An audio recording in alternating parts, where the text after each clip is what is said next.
आषाढी एकादशीनिमित्त बिर्ला समूहाच्या सेंचुरियनतर्फे प्रथमच भव्य पालखी सोहळा व दिंडी यात्रेचं आयोजन कल्याणमध्ये करण्यात आलं होतं। या पालखी सोहळ्यात सर्वच स्तरातून व परिसरातील अनेक दिंड्या सहभागी झाल्या होत्या। यावेळी टाण मृदंगाच्या गजरात आणि माऊलीच्या जयघोषात अवघा परिसर भक्तिमय झाला होता। जणू भक्तिरस ओथंबून वाहत होता। सुमारे 3000 वारकरी मंडळींनी साक्षात पंढरपूर वारीचा अनुभव घेत माऊलीच्या विश्वरूप दर्शनाची अनुभूती इथे घेतली।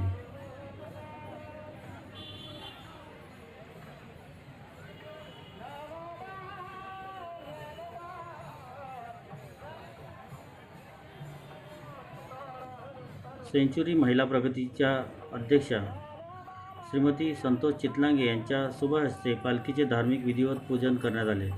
अखंड महाराष्ट्रातून समता व बंधुता निर्माण व्हावी अशी मनोकामना करून पालखी सोहळ्यास सुरुवात करण्यात आली।